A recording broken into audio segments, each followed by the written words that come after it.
Hello, let me start again. This video is going to be about how to make a paperback cover from an ebook cover. So if any of you are new here, my name is Regina Shannon. I'm an author. This is from my website. And I'm just going to try to make it as fast as I can, the methods of making a full paperback cover, which can be quite expensive, from just a high resolution ebook cover. So let's get started. So let's start off very quickly and figure out how can you get a high resolution uh, how can you get a high resolution ebook cover? Well, you can either create one in GIMP, which is a free alternative program to Photoshop, which is what I use, or you can use Canva, I believe, or you can order it from Fiverr.com, which I'll have a few tips on in a few minutes. So this is the most important thing, is to make sure that you get it in high resolution, which is 300 DPI or higher. Usually 300 DPI is sufficient.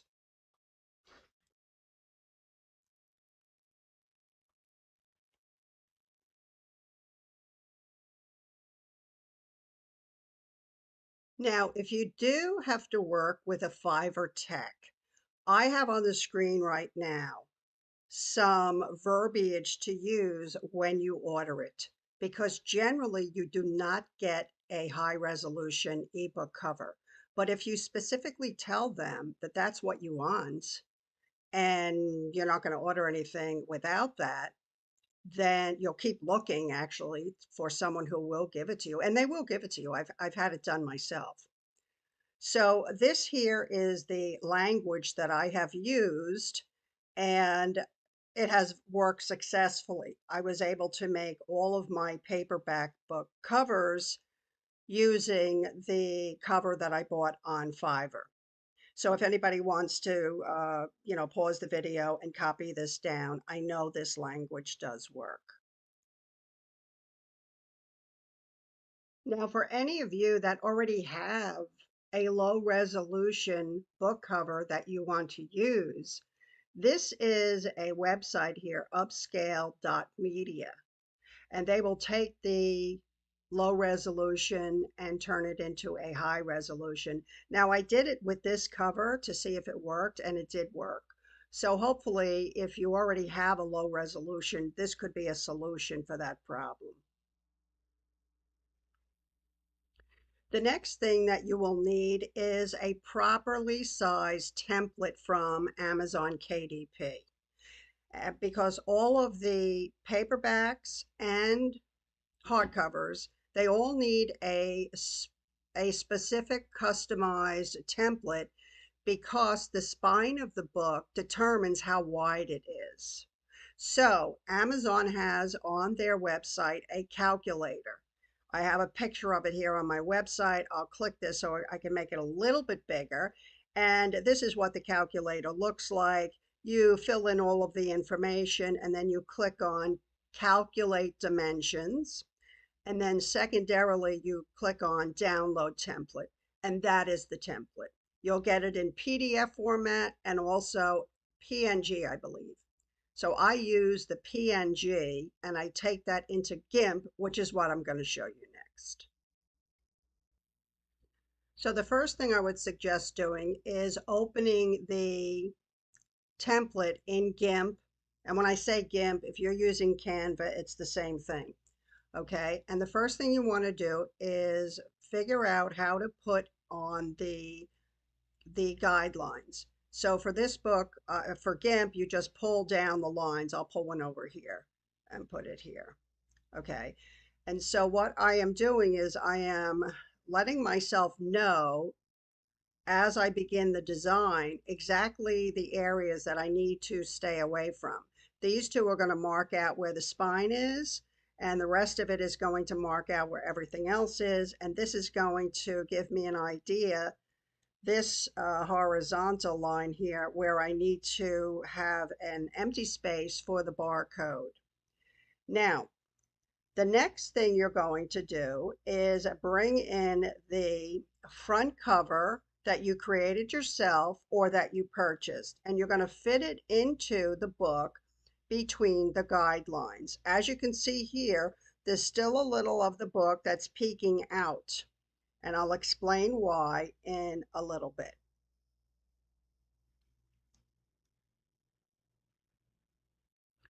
Now, I use a gradient in order to create the background because that seems to blend the front of the book into the back of the book where it looks like one cohesive design. And I'll show you how I do that. I take the foreground color and I take the eyedropper here and go over and find a lightish green. So I'll come over here to this one here. Okay, that's too light. How about this one here? How about this?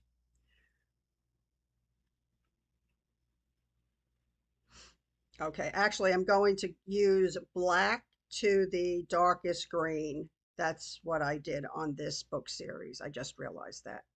Okay, and then click OK. And now I have the foreground color set, and I'm going to do the same thing with the background color. And go over here and make sure that I have the exact same black, which I do right now. Okay, and then I'm going to come over here and click on the gradient tool. All right, and let me just see which gradient I have here. I want it to go from foreground to background, and I want RGB. Okay, now let's see if I have this right. I always get this wrong, but I'm going to hold my mouse down and drag a line. And let's see if actually, I need to have a layer to do it. So let me create a layer. I forgot that part.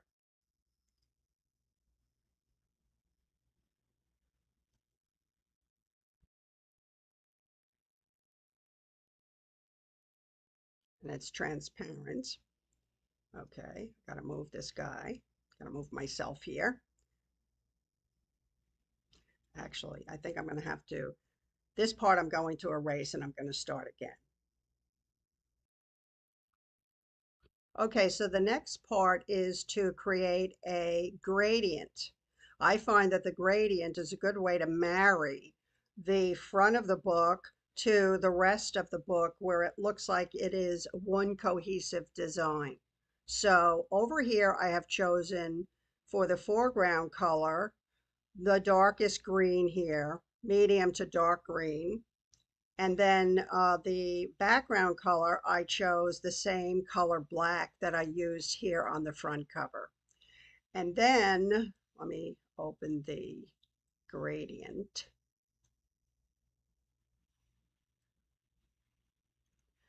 There is the background of the book. Now, right now, it doesn't look that unified, but trust me, when you get all of the other elements into the book, it's going to look fine. And I will show you that now in sort of, I'm just going to open up each of these layers so that you can see as you fill up the area with all of your information, it will look very, very nice.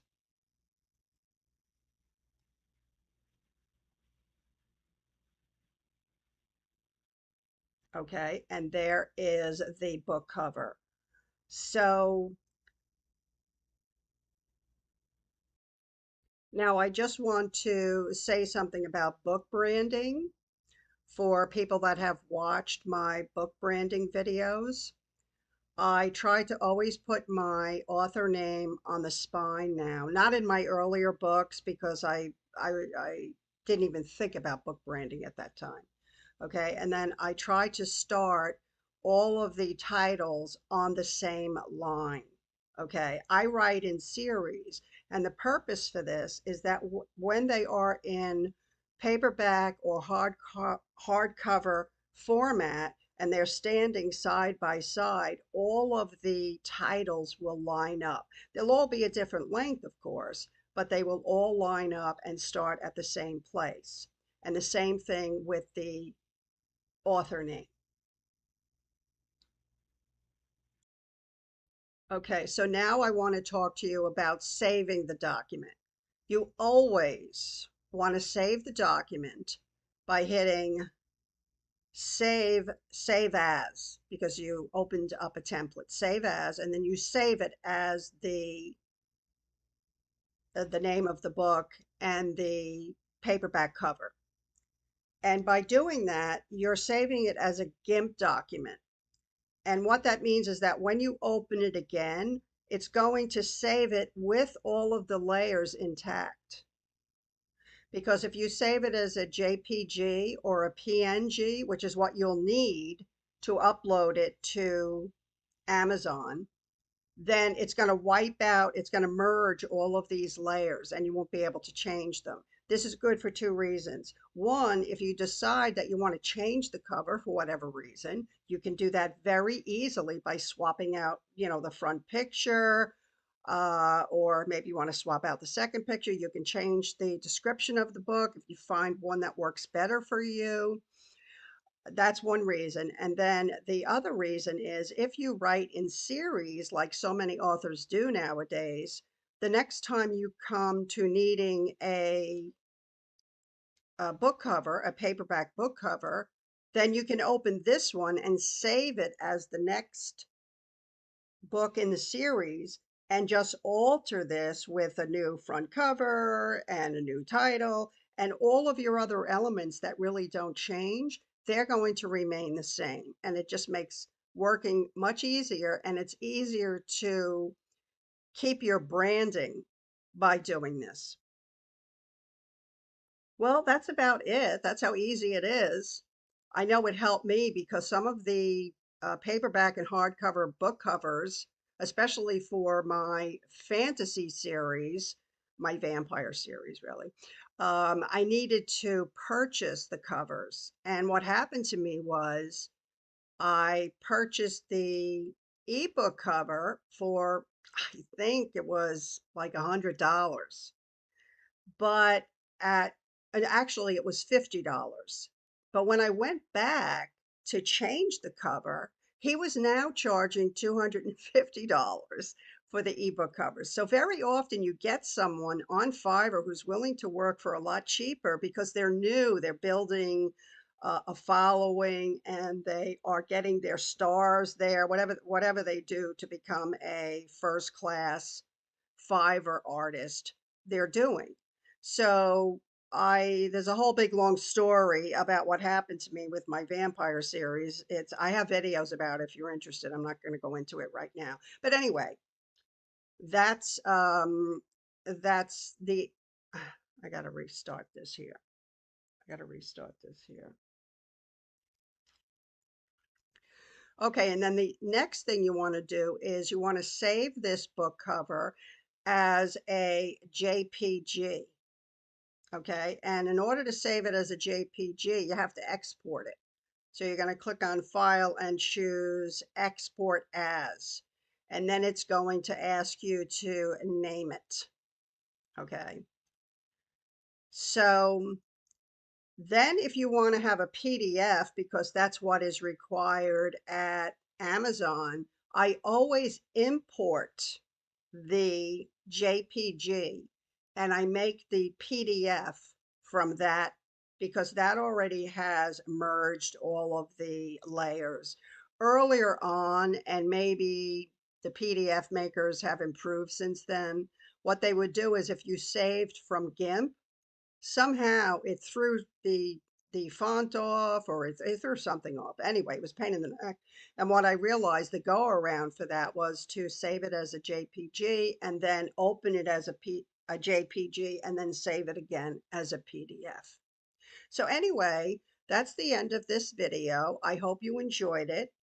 I'm trying to build my YouTube channel. So if any of you would be good enough to give me a thumbs up, comment, and subscribe, that would be great. and I will see you in the next video.